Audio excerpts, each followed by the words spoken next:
Donc, bon matin à tous, c'est vraiment un plaisir de nous retrouver encore une fois afin de nous entretenir de la parole de Dieu.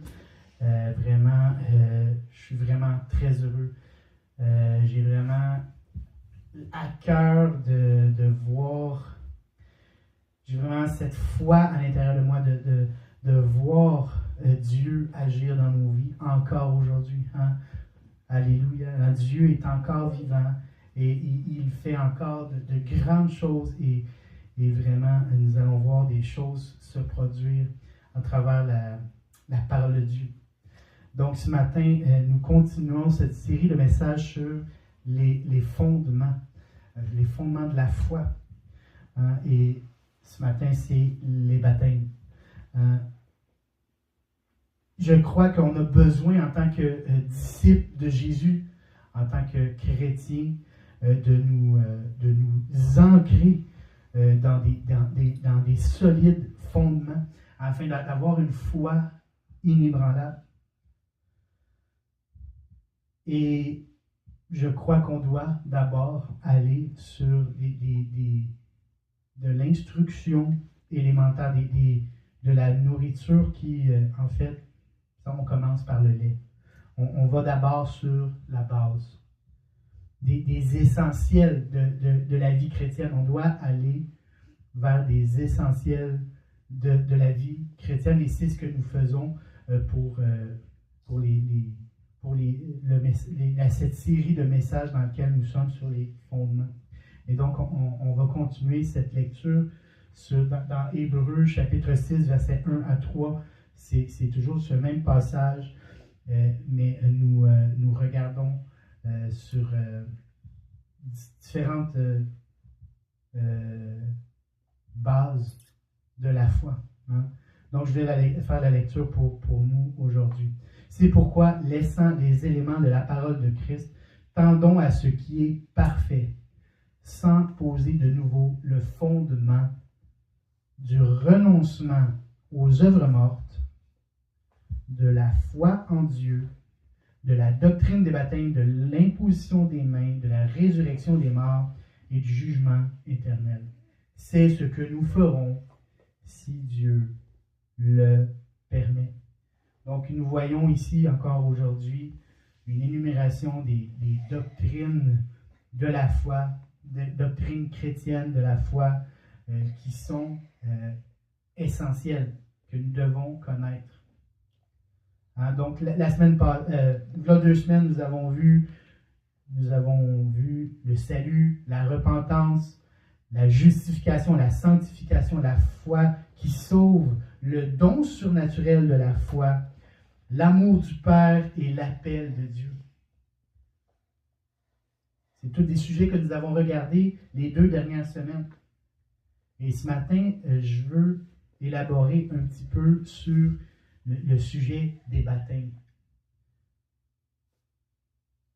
Parce que je crois que ce sujet des baptêmes que nous voyons dans cette énumération de fondements, c'est un sujet qui est extrêmement important. Ce n'est pas à négliger. Pourquoi on regarde cette énumération? Je crois qu'il faut un peu se mettre dans le contexte. On doit comprendre d'abord que l'auteur écrivait à un auditoire particulier. L'auteur écrivait la lettre, ça s'appelle la lettre aux Hébreux, Hébreux chapitre 6, versets 1 à 3. Donc, l'auteur écrivait dans un contexte particulier. Il écrivait aux Hébreux. Et on voit dans le chapitre 5, versets 12, 13, 14, il dit, l'auteur dit, depuis longtemps, vous devriez être des maîtres. Dans le fond, l'auteur est en train de dire à son auditoire, cela serait longtemps que vous seriez supposé avoir saisi ce que je vous enseigne, ce que je suis en train de vous enseigner. Mais vous n'avez pas avancé. Ensuite, on voit,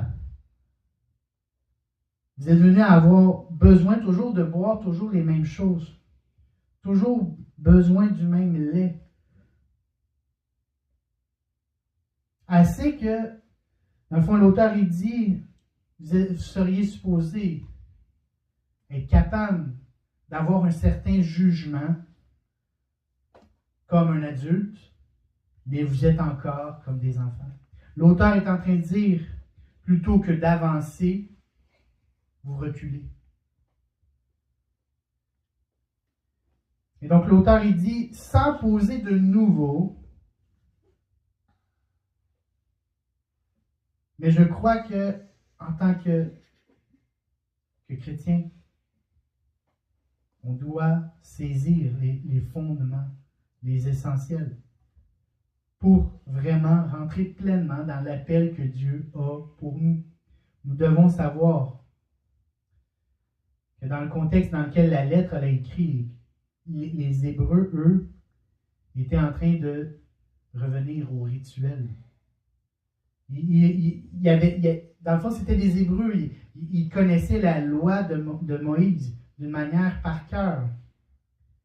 Mais là, ils avaient donné leur vie à Jésus. Ils savaient, ils connaissaient Jésus. Ils connaissaient les paroles de Jésus. Ils connaissaient les enseignements de Jésus. Ils connaissaient ce que Jésus avait accompli à la croix pour eux. Mais c'est comme s'ils reculaient. C'est comme s'ils avaient décidé de reculer. Et c'est pourquoi que l'auteur, il écrit cette lettre. Et ce matin, mon désir, alors que Dieu a déposé ce message sur mon cœur, c'est que mon désir, c'est de nous amener à grandir. C'est de nous amener à être ancrés afin de mieux maîtriser. Afin de mieux maîtriser. On doit d'abord maîtriser la base.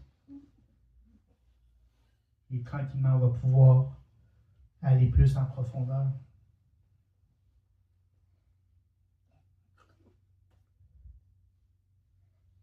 La vérité, c'est que il y a beaucoup de personnes qui participent. Et quand on leur demande comment va ta relation avec Jésus, ils sont encore au lait. Le but, ce n'est pas de juger, mais c'est de grandir. On est appelé à grandir dans notre foi avec Jésus. Et ma prière ce matin, c'est vraiment que nous passions d'enfant à homme ou femme fait. Homme ou femme fait à l'image de Dieu. On est appelé à devenir complet, aspirer à la maturité spirituelle. On est appelé à la croissance. Donc, on va regarder ce matin à 3 types de baptême qui étaient énumérés dans le Nouveau Testament.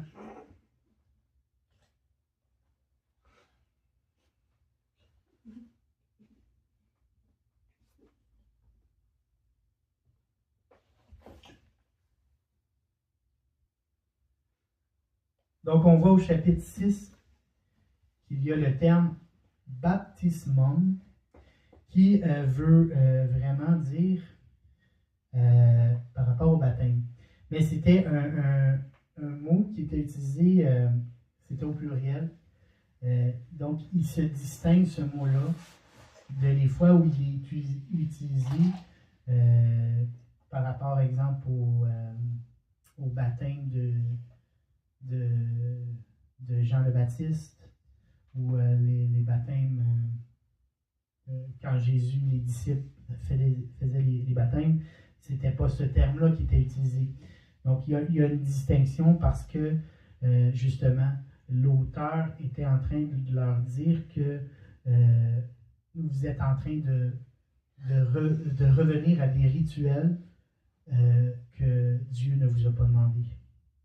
Et donc, j'aimerais ça ce matin, on se concentre sur 3 baptêmes qui étaient énumérés dans le Nouveau Testament, afin vraiment de nous concentrer, ne pas faire comme dans Marc au chapitre 7, verset 6, « Ce peuple m'honore des lèvres, mais son cœur est éloigné de moi. » Le but de cet enseignement, c'est de nous ancrer premièrement sur Jésus-Christ. On est appelé à nous ancrer d'abord et avant tout, à être baptisés en la personne de Jésus-Christ. C'est ça l'essentiel. C'est ça l'essentiel ce matin, c'est d'être ancré et baptisé en la personne de Jésus. Et donc là, je vais commencer par le premier baptême qu'on voit dans les évangiles. C'est d'abord et avant tout le baptême de Jean. Donc, on voit dans Marc au chapitre 1, verset 4, on voit que Jean parut baptisant dans le désert et prêchant le baptême de la repentance pour le pardon des péchés. On voit ici un premier baptême qui est énuméré. On doit savoir que Jean le Baptiste a prêché d'abord et avant tout pour les enfants d'Israël. Dieu l'avait appelé à faire revenir son peuple à Dieu. C'était un précurseur. Jean le Baptiste était le précurseur. Il était là afin de préparer le chemin. Avant que le Messie, Jésus, l'agneau de Dieu arrive et que Jésus vienne venir accomplir ce qui devait être accompli. Le message de Jean, nous pourrions le caractériser de cette manière, c'était, il prêchait, c'était un appel à croire, c'était dans le but de avenir, c'était un avenir, c'était pas encore, c'était à venir. Il prêchait, oui, une repentance, un changement de comportement, mais c'était dans le but de pointer vers quelque chose qu'il allait venir. Il pointait vers une direction qui était le Christ. Et ce matin, ce que je fais, c'est que je fais la même chose, c'est que je prêche vers le Christ. Jean le Baptiste, c'était un message prophétique. Il annonçait ce qui avait déjà été annoncé par les prophètes, comme par exemple dans Malachie 3, verset 1. « Voici, j'enverrai mon messager, il préparera le chemin devant moi, et soudain entrera dans son temple le Seigneur que vous cherchez, et le messager de l'alliance que vous désirez, voici, il vient, dit l'Éternel des armées. » Ensuite, on voit dans Ésaïe 43, une voix crie, préparez au désert le chemin de l'Éternel, aplanissez dans les lieux arides une route pour notre Dieu. Une préparation, le but de Dieu avec Jean le Baptiste, avec le baptême de Jean, c'était une préparation, c'était préparer un terrain pour que ce terrain-là soit un terrain pour que le fruit puisse pousser d'une manière, ça soit fructifiant ensuite. Hein, c'était une préparation afin que le terrain soit prêt. C'était pour ça que Jean a paru dans le désert afin de baptiser, afin d'amener la repentance. C'était, dans le fond, Jean était comme une introduction. Il introduisait Jésus. Il a été interpellé à prêcher afin que Jésus puisse prendre la place ensuite. Lui-même, Jean a dit qu'il faut que moi je diminue afin que Jésus soit élevé.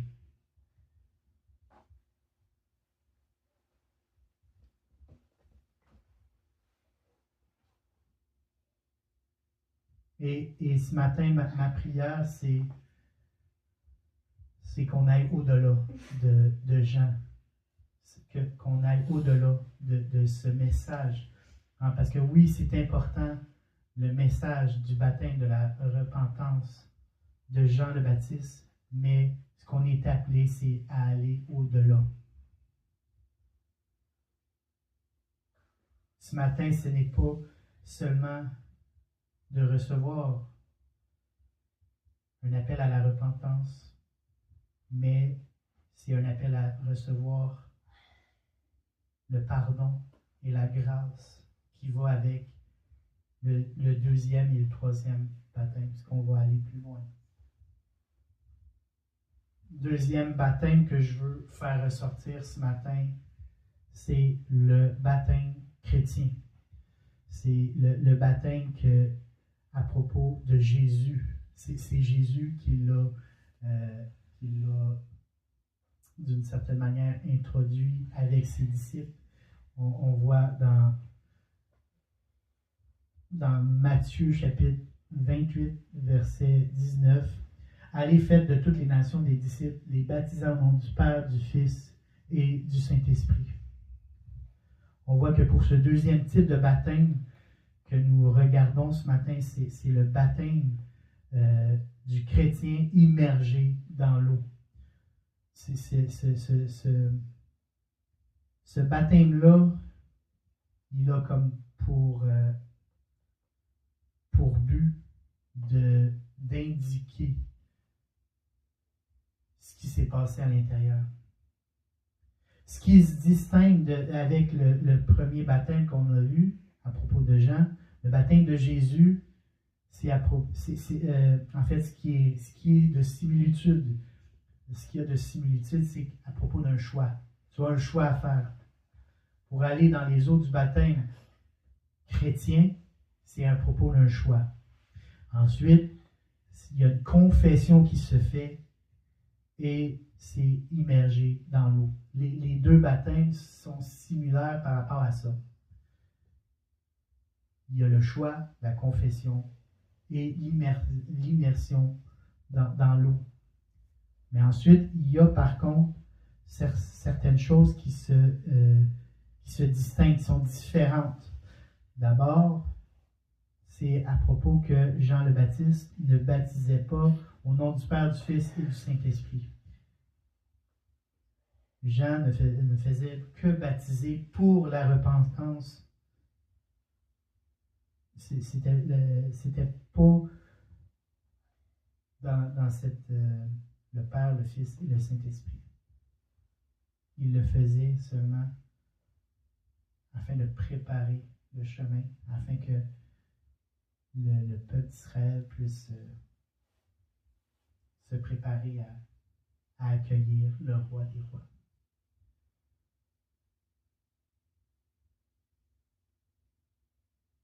Mais il y a des prérequis pour pouvoir entrer dans les eaux du baptême chrétien.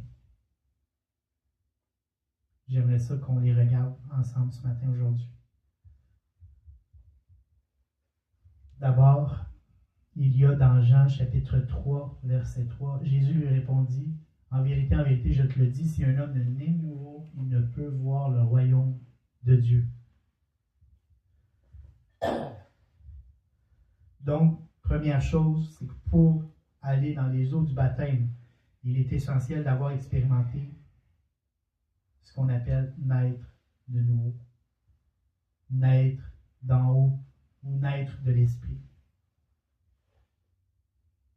C'est lorsque on croit en Dieu, en Jésus, lorsqu'on reçoit sa parole, on est touché par le Saint-Esprit et Jésus vient vivre en nous. C'est la première chose. Il faut que le Saint-Esprit soit venu vivre en toi pour pouvoir aller dans les eaux du baptême. La deuxième chose, c'est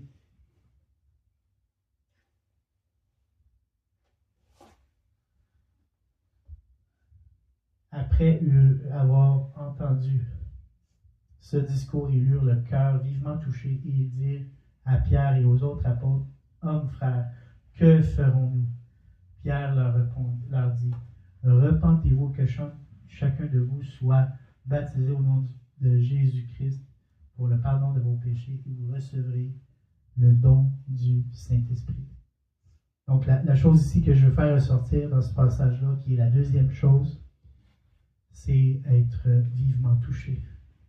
Pour aller dans les eaux du baptême, il faut avoir le cœur vivement touché par le Saint-Esprit. qui est similaire avec la première affirmation, mais c'est vraiment être touché par le Saint-Esprit pour pouvoir aller dans les eaux du baptême et passer par la repentance qui est écrit ici. Souvent, le Saint-Esprit, lorsqu'il vient toucher ton cœur, le Saint-Esprit t'amène à la repentance. Ensuite, si tu crois de tout ton cœur, cela est possible. L'eunuque répondit, je crois que Jésus-Christ est le Fils de Dieu. Il fit arrêter le char. Philippe et l'eunuque descendirent tous deux dans l'eau et Philippe baptisa l'eunuque. Donc, si tu crois de tout ton cœur. Donc, il y a la foi. Il y a de croire de tout ton cœur que Jésus, il est le Fils de Dieu, il est le Seigneur, va te permettre ensuite d'aller dans les eaux du baptême.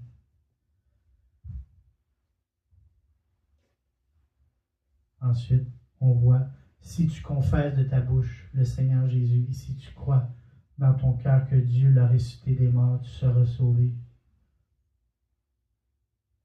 À la lumière de la parole de Dieu, nous pourrions résumer ceci. Si quelqu'un veut passer par les eaux du baptême, il y a 5 choses à retenir.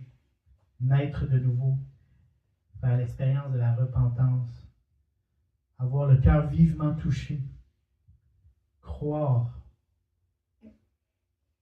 que Jésus-Christ est le Fils de Dieu et confesser de la bouche que le Seigneur est Sauveur de ta vie. Et ma prière ce matin, alors que j'énumère, je fais le survol de ces prérequis pour pouvoir aller dans les eaux du baptême, ma prière, c'est que l'œuvre du Saint-Esprit puisse susciter l'intérêt à quelques-uns qui entendent ce message, qui puissent être vraiment touchés par ces paroles. Que le Saint-Esprit veut vous amener à lui par la repentance et le pardon des péchés. C'est ma prière ce matin. Et maintenant, je vais vous parler de la troisième chose, le troisième baptême qui est énuméré. Le troisième baptême qui est énuméré dans la parole de Dieu, c'est à propos du baptême dans le Saint-Esprit, ou être rempli du Saint-Esprit. Dans les évangiles, on voit Matthieu 3, verset 11. Moi, je vous baptise d'eau pour vous amener à la repentance. Mais celui qui vient après moi est plus puissant que moi, et je ne suis pas digne de porter ses souliers. Lui, il vous baptisera du Saint-Esprit et de feu. Ensuite, Marc 1, verset 8. Moi, je vous ai baptisé d'eau, lui, il vous baptisera du Saint-Esprit. Luc, chapitre 3, verset 16. Il leur dit à tous, moi, je vous baptise d'eau, mais il vient celui qui est plus puissant que moi, et je ne suis pas digne de délier la courroie de ses souliers. Lui, il vous baptisera du Saint-Esprit et de feu. Et le dernier que je veux faire ressortir, dans Jean 1, 33, je ne le connaissais pas, mais celui qui m'a envoyé baptiser d'eau m'a dit, celui sur qui tu verras l'Esprit descendre et s'arrêter, c'est celui qui baptise du Saint-Esprit. Baptisement, c'est un mot qui veut dire être plongé, immergé. Le terme ici signifie vraiment être complètement, entièrement, totalement trempé par Dieu. Pas seulement recevoir des petites gouttelettes de la part de Dieu, mais non pas seulement juste du badigeonnage de l'Esprit, mais être complètement rempli de Dieu. On voit dans Actes 2, 4, ils furent tous remplis du Saint-Esprit. Ils se mirent à parler en d'autres langues selon que l'Esprit leur donnait de s'exprimer. On voit ici dans Acte 2.4 que le terme ici qui est employé, rempli, c'est le terme éplistisam, qui veut dire être complètement envahi. On est appelé, alors que nous marchons dans notre marche chrétienne avec Jésus, notre foi en Jésus, on est appelé à être complètement envahi de sa présence. Dieu, c'est son désir, que nous puissions être envahis par sa présence. Nous devons savoir que le baptême dans le Saint-Esprit est une expérience consécutive au salut. Souvent, on pense que naître de nouveau est une fin en soi. Mais nous devons changer cette mentalité. Naître de nouveau par la parole. Dans 1 Pierre 1, 23, non par une semence corruptible, mais par une semence incorruptible, par la parole vivante et permanente de Dieu. Donc, on voit dans ce texte que la parole de Dieu nous amène une semence à l'intérieur de nous, qui nous fait naître de nouveau, qui nous fait rencontrer Jésus, qui nous amène à une relation intime et personnelle avec lui.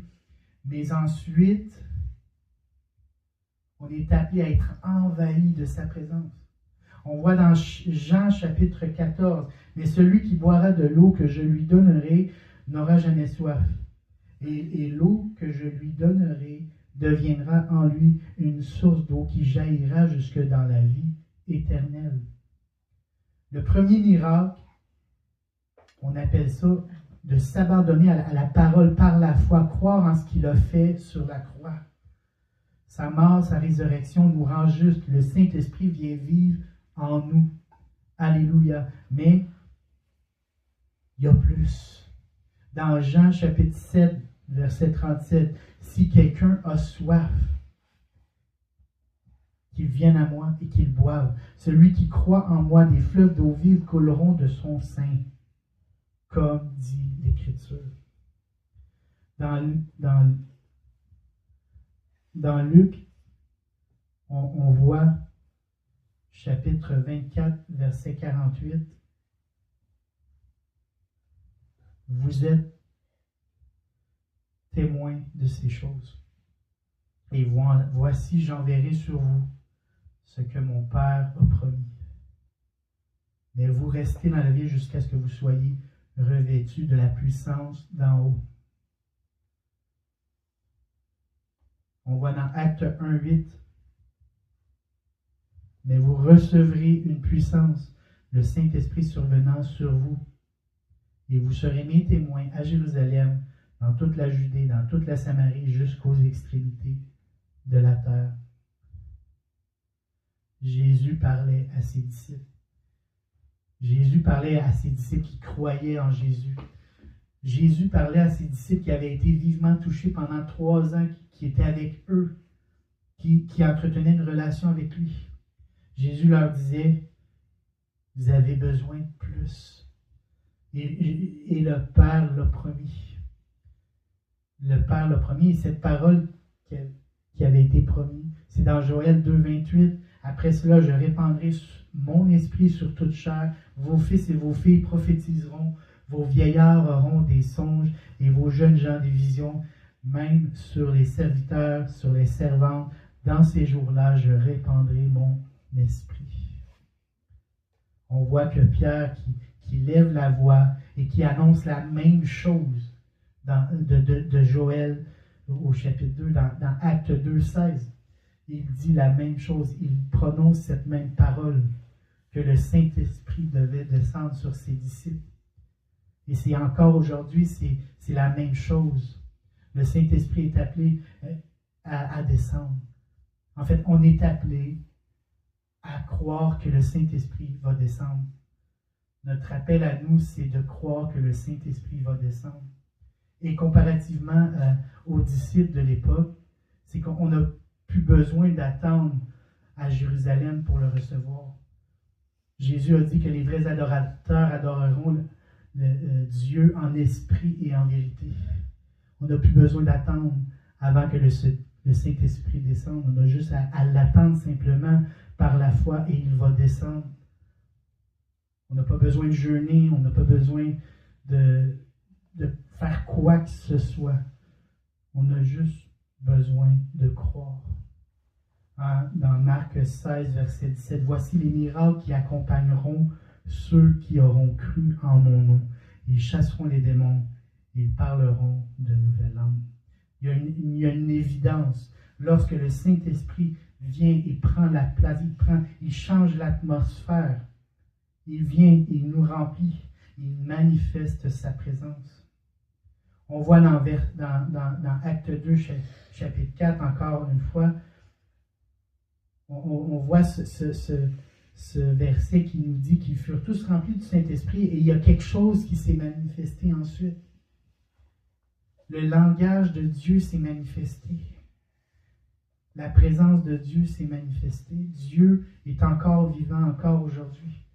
Et lorsqu'il nous remplit de son Saint-Esprit, il y a une évidence de sa présence.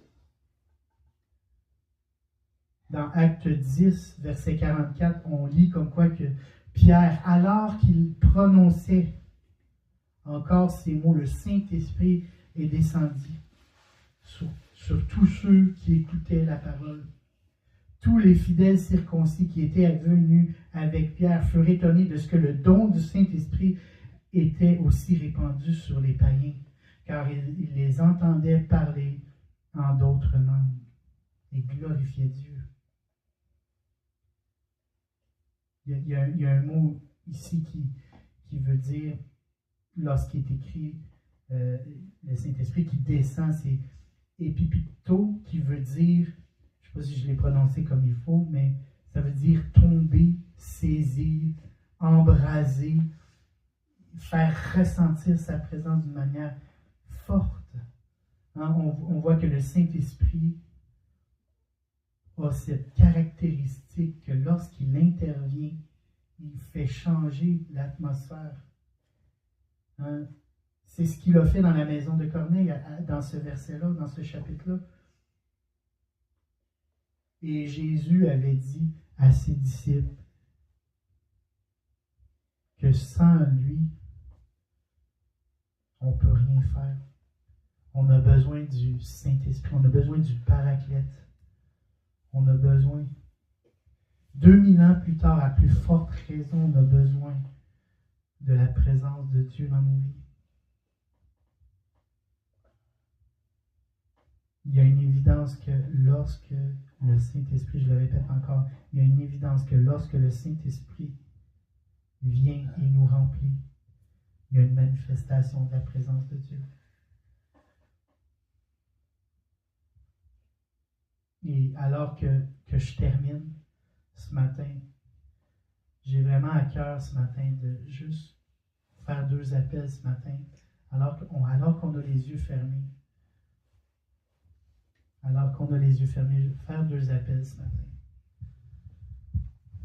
Le premier appel ce matin, c'est un appel à la repentance.